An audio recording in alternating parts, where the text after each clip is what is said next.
They're selling you all wolf tickets, people. You're eating them right up. Hey, pussy, are you still there? I back. Trust me, I back. But I'm not impressed by your performance. You'll do nothing. You'll do nothing. Shut your fucking mouth, you'll do nothing. You'll do fucking nothing. Not one of you will do nothing. I'll tell you what, bro. I was out there, I was fighting all the hitters, bro. You ain't fought no hitters. Come on, guys. It's normal. I'm not saying I would fight you. I would kill you. John, do you think I'm just gonna sit there and let you kill me, John? I mean, really? No, don't be scared, homie. I'd like to take this chance to apologize to absolutely nobody. The double champ does what the fuck he wants. I'm gonna beat you into the living death. I mean, maybe that's your job, but where I come from, people like that get slapped. That's fucking illegal. Nick Diaz, you just shook up the world. How's that feel? Hey, I'm not surprised, motherfuckers. Yeah, this is a simulated death match. And you haven't simulated anybody's death yet. I said it last year. We're not here just to take part. We're here to take over. What is the game plan going in against him? The game plan is you go in there, hit him with some good shit, don't get hit, and come home with a pocket full of cash. Who the fuck is that guy? Everybody's on steroids. The whole UFC, everybody. I'm gonna go home tonight. I'm gonna drink a Coors Light. That's a Coors Light because Bud Light won't pay me nothing. Do you want to be a fighter? That is my question. Any of you radio personalities think you want smoke? Call me Mr. Chimney. I want smoke. Yes. What is up? MCR family. It's an immediate reaction show for obviously Jose Ramirez versus Antonio Orozco on the ESPN top-ranked card on this Friday night, Mexican Independence Day weekend. And what a fantastic fight it is. Obviously, we're going to break it down, discuss it with you. So call him 323-870-4051. Press 1 to get in the queue. The number's right there at the bottom of the screen. I'll say it again, 323-870-4051. Press 1 to get in the queue. It's definitely just a fun fight. I can't wait to talk about it. One that I really didn't have a lot of expectations heading into it.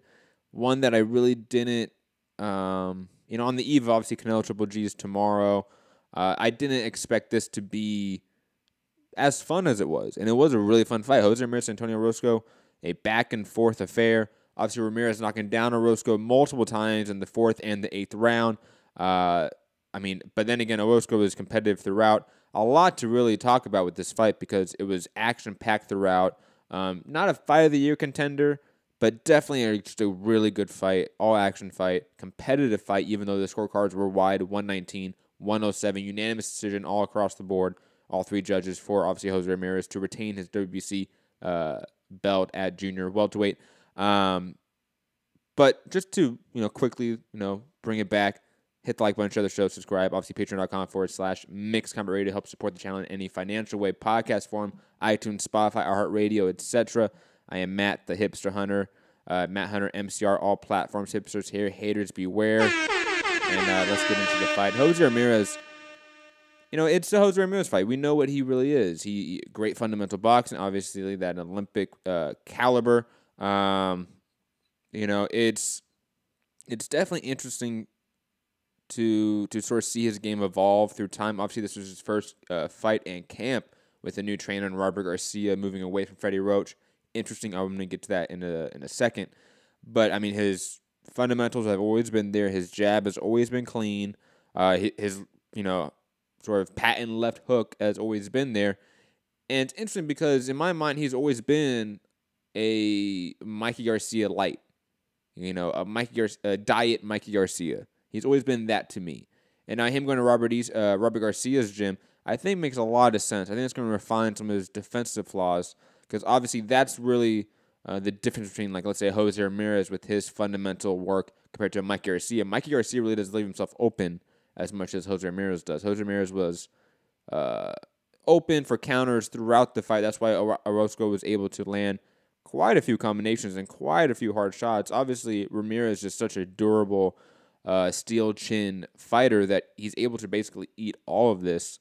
There's really only one time that I saw Ramirez kind of get stunned, but even that I think is a little bit too hyperbolic. I think Ramirez was he's too tough. And obviously Orozco not the biggest power puncher at 140 pounds, but still an undefeated, highly touted prospect, even though he had stunted momentum, mainly due to him missing weight and missing fights. He is still a prospect that we know and that we respect, and therefore I think Ramirez coming out and really, even though it was competitive, even though he really had to work for it and he struggled in rounds, I think the scorecard is a little bit too wide in my opinion. I can give another maybe 2 rounds to Orozco. It's possible. There's definitely rounds where Ramirez took off because he threw so much volume at Orozco and he was just able to withstand it, and then Ramirez would tire out his arms, like the 5th and the 6th round. Those are arguably Orozco rounds. And then similar to like the 9th and the 10th round, arguably Orozco rounds there as well.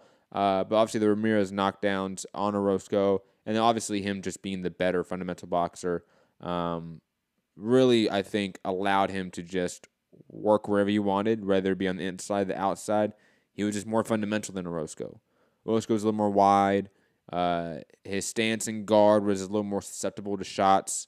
And obviously once the body was damaged, once the body was a main target for Ramirez, you saw the defensive flaws of Orozco really show out. And then also you can see a little bit in Jose Ramirez, because Jose Ramirez, his penchant left hook to the body really opened them up to counters. It just does.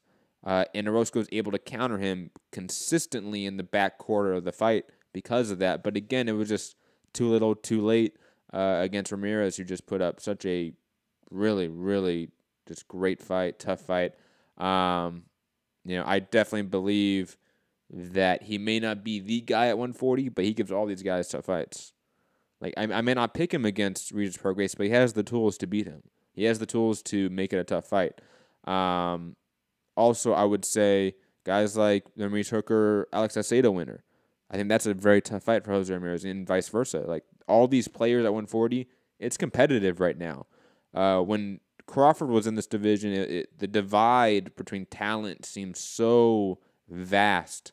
While now it's much more competitive, and I kind of like that. Obviously, that's not a diss towards Crawford. He's just that good to make everyone look that much worse. Now it's very competitive. Jose Ramirez, Regis Prograis, Josh Taylor, obviously Hooker, Salcedo winner, like I've mentioned, all competitive matchups, however way you make it. I would love to see Antonio Orozco back as well. Obviously, he's struggled to make 140. He's kind of a big guy in terms of mass. He's not as tall as Ramirez, but he's definitely more built up than Ramirez is. I can see why it's hard for him to make 140. I wouldn't mind him going to 147. I don't know really what is left for him in terms of ceiling. But Ramirez, I think, has a lot of improvement to do. Even though his offense is very fundamental and technically sound, again, defensively, he has some work. And guys like Robert Garcia in that gym, which is basically, it might be one of the only super gyms like in the sport of boxing right now, when back in the day that was much more common. A la like the Kronk gym, which was just torn down, RIP the Kronk gym. But yeah, definitely that gym is going to really refine what we know as Jose Ramirez. Pittsburgh Brew adding to that 140-pound division depth. Kaylee Raylick, which is also in the World Boxing Super Series, saying he's no slouch. No, he is not. That is definitely true. He put it on Francis Bartholomew twice. And Francis Bartholomew is a guy that everyone wanted to see versus Crawford at one point, versus Postol at one point, versus Prograis at one point. So, yeah, Raylick's a boss. I'll give you that. Definitely going to be interesting to see where Jose Ramirez goes here. Obviously, he called out the winner of Salcedo versus Hooker. I love that matchup. He called out Regis Prograis as well after he's done with the World Boxing Super Series. Love that matchup. Love that he called him out by name, too, because he didn't have to. Even though Regis Prograis was there in attendance, shout out to him, he didn't have to call him out. He had the out of, well, I already called out one champion. Like, I don't need to call it the people in the tournament that are going to be there for the next 12 to 18 months. But he did. I like that. And plus, I mean, Jose Ramirez is just such a stand-up guy. If you've ever met him, he is truly just one of the good people in the sport. And you get that right off the bat. So salute to him. Great performance, great fight. Obvious flaws and holes we can sort of pick apart and critique, but it's such a fun fight. And again, I think he clearly won the fight and clearly was just levels above Antonio Orozco. But Jose Ramirez gets reckless, and he can get caught, he can get countered, and that's kind of always been the case. And hopefully that's something that can get fixed heading forward. Again, call in 323-870-4051. Press 1 to get in the queue. We are heading out to callers right now, and we're going to go for as long as you guys call in. So Pittsburgh Brew, Bayside, Angel, Fern, Big Al. You guys want the show to continue, you guys got to call in. So 323-870-4051. We're going to head out to Santiago and then maybe out of here. Santiago, how you doing, man? How did you, I should say how did you, what did you think of the fights? Give me a breakdown. Well, first and foremost, shout out to both guys giving us maybe not fight of the year, but as is something commonplace in the UFC, fight of the night for sure. And really, Ramirez looked like everything I thought he could have been entering this fight with his performance. Orozco proved to be one tough son of a bitch despite the obvious struggle to make that weight. And twice in the 4th and 8th round, it looked like he could have been put out, but he came back and fought back to make it a fun and competitive fight, even if he was on the losing end of it. And it looks like 140 is poised to make a comeback post the Crawford era at that point. Obviously, there are still some things that Ramirez needs to work on. You know, some of his shots are still a little wide, but he looks pretty sound now with the new camp change. You know, you could see him trying to overwhelm him, but not being so reckless about it, taking his opportunities where he sees them, like that straight right over that wide left hook that Orozco threw to put him down, and the body shot that he landed. Oh, that first left hook to move the arm, and then the second one just to land it clean on the liver. That was a thing of beauty, and I'm sure you were probably cringing looking at that. It was like you said, a thing of beauty. It was cringeworthy. And like you said, multiple times I thought he was going to get Orozco out of it, and Orozco just proved to be really that tough. I want to sort of stitch back to him with Robert Garcia. It just seemed so different in the post-fight interview, like the connection between the two compared to, let's say, Freddie Roach. I really think Jose Ramirez is really going to mesh well with that gym and that coach. That seems like such a better environment for him. And let's be honest, I mean, the wild card gym is sort of falling apart a little bit, let's be honest. So I think Robert Garcia is just such a perfect match for Jose Ramirez. Jose Ramirez already has the basic skill that Robert Garcia can refine. I want to get your take on that.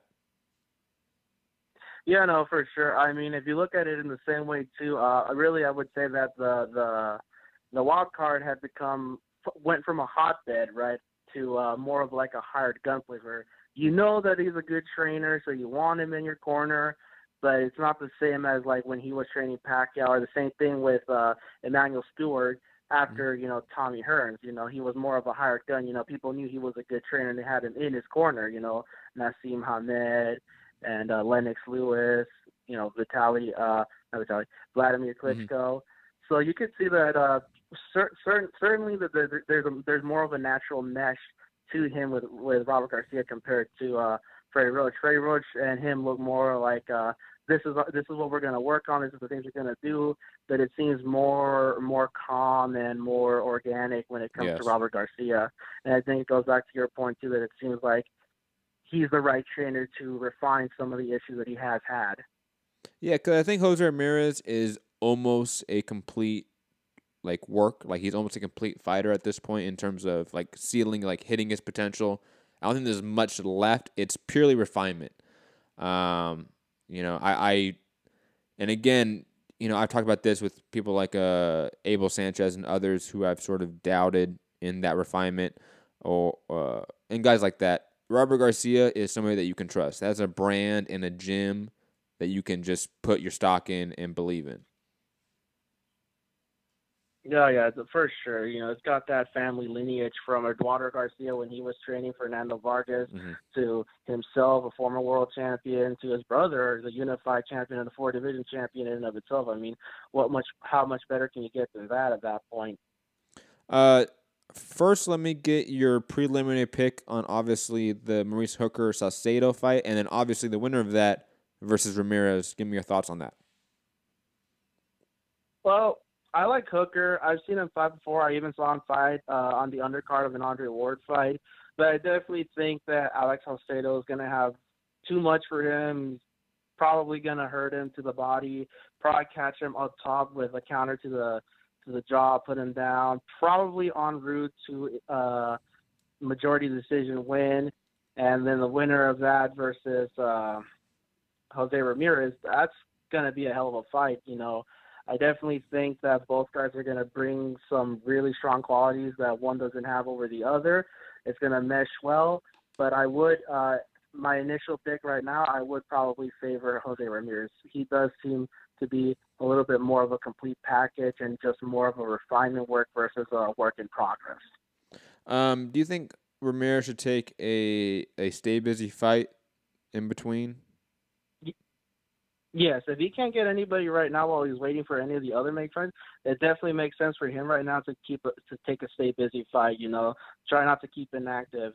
The kind of style that he does have, you want to make sure that you still got your engine working smoothly. You don't want to like take a layoff and then the next thing you know, you're off your game or anything. Like we've seen what these layoffs do to certain fighters. Some fighters maybe they need a year layoff.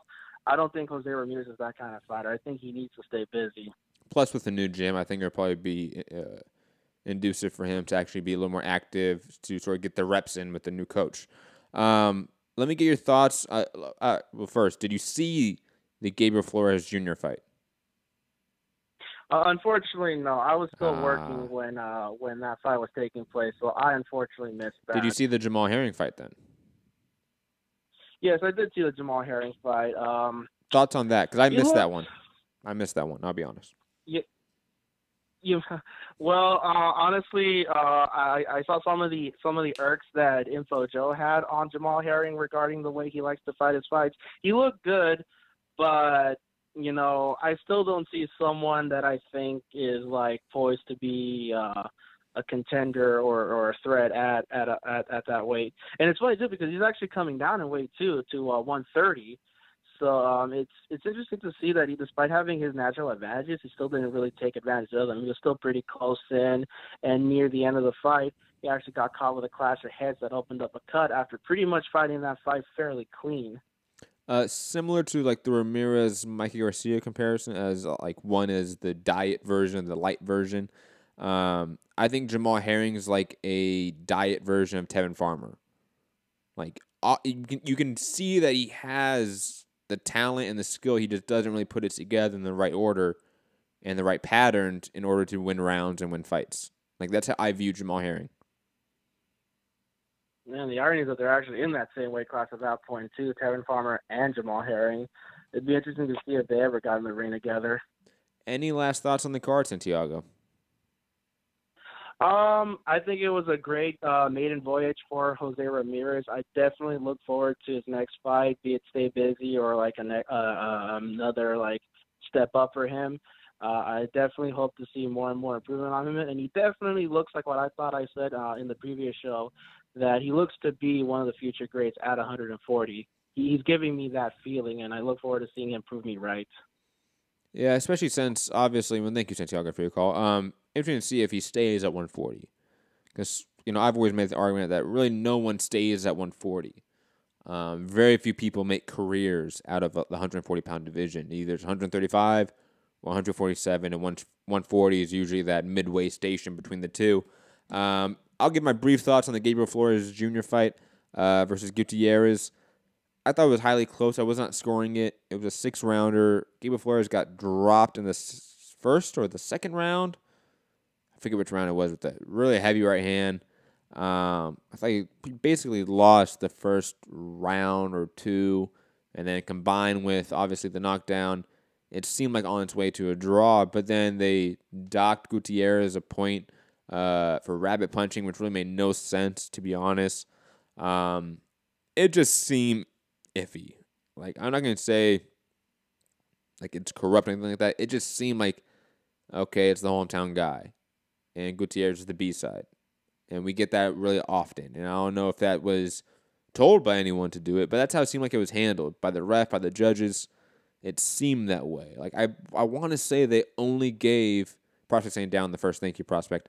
I want to say the judges only gave Gutierrez that round, and that just wasn't accurate to the fight. Gabriel Flores Jr. just looked off. He thinks he's a lot more of an athlete than he is, in my opinion. And he says it, like it's talked about in the telecast. He thinks he's Roy Jones Jr. He's not even close to the athlete that guy is. Like, you're talking about maybe like 1/100th of the athlete that Roy Jones is Gabriel Flores Jr. And that's being probably polite.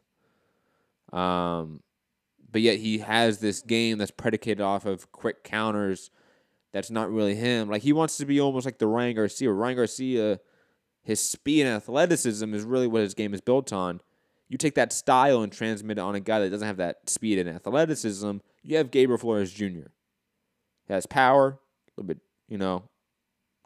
good prospect, but decent skill and technique. But obviously, he just doesn't have that speed and athleticism to try that style. Now I don't know if he can fix it, because obviously he's being trained by his dad, and I'm always sketchy about that when it seems like there needs to be fixes to your style overall, and that's a really hard thing to ask from the coach that's coaching you with that style. That the prospect agreeing, saying that 1/100th is still generous. Yes, it is. It is absolutely still generous. But that's sort of my gauge on Gabriel Flores Jr. Good prospect, but it fights the wrong fight. Fights the completely antithetical style to how he should be doing. His technique is off. His defense is not there. When you need a coach to teach him the high guard, teach him how to block shots, parry shots, teach him how to lead instead of trying to counter. Gabriel Flores Jr. should not be a guy countering. He just does not have the reflexes for it, in my opinion. He should be a guy that's leading, that's in your face, hurting you. I'll be honest, Gabriel Flores Jr. should leave his father and go to Robert Garcia. That's only a few hours away. Make the life transition. That's what I would do.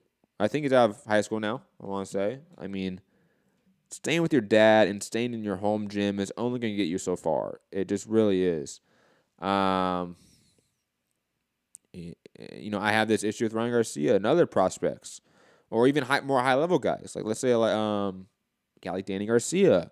I would love it if he went to a different camp and a different coach. That would be just amazing if he could do that. It's not going to happen. Guy like Deontay Wilder would love it if he went to a new coach and a new system. Just try it out, man. Just try it out. Take a tune-up, stay busy just to try out this new camp, see if it works. Go and revert back to it. Can always still have JDs in that corner, man. But I think it would be probably productive to have another mind in the corner teaching you technique. It's similar to, let's say you work on any sort of project that you work on, whatever it is, whether it be writing, videos, music, whatever you do out there that's like working on a project. How many times have you been working on a project and there's something wrong with it and you really can't figure it out? And you have another pair of eyes come in, they point it out quite easily and quite quickly. It's that fresh pair of eyes. I think that would be just amazing for guys like Gabriel Flores Jr. We've seen recently guys like Oscar Valdez leave his camp with Manny Robles, same with a lot of guys in that camp, and leave to a more established, elite Hall of Fame camp in Eddie Reneso and Canelo. I think that's going to be productive to him. It's going to get another set of eyes that's a completely different style than what he's been taught. And like guys like Oscar Valdez, his style was the issue. It wasn't a technique or a skill set. It was that he's being taught a specific style that may not be inducive to what he actually has in his toolbox. Again, fantastic overall card. Thank you for Santiago for calling in. We're going to be heading out of here. Good fights. Even the Gabriel Flores Jr., I was watching the Jamal Herring fight in the background, I'll be honest. I just really wanted to see the Ramirez fight at that point. But it looked good. Again, Jamal Herring fight. Jose Ramirez fight, just an exciting one. Cannot wait to see him versus the Maurice Hooker Alex Salcedo winner. I'm not as convinced as Santiago about the winner of that fight. Maurice Hooker looked good against Terry Flanagan. I gotta give him props for that. The entire perspective on Maurice Hooker has changed because of that one fight. But anyways, I'm Matt the Hips Hunter. You can find me at Matt Hunter MCR, all platforms. You can hit the like bunch of the show on the way out. Subscribe. Obviously, patreon.com/Mixed Combat Radio. Help support the channel in a financial way. Be back, obviously, tomorrow with our live fight chat for Canelo versus Triple G2. And I will do an immediate reaction for UFC Moscow, though not a live fight chat. And, yeah, that's about it. Have a good one. Peace.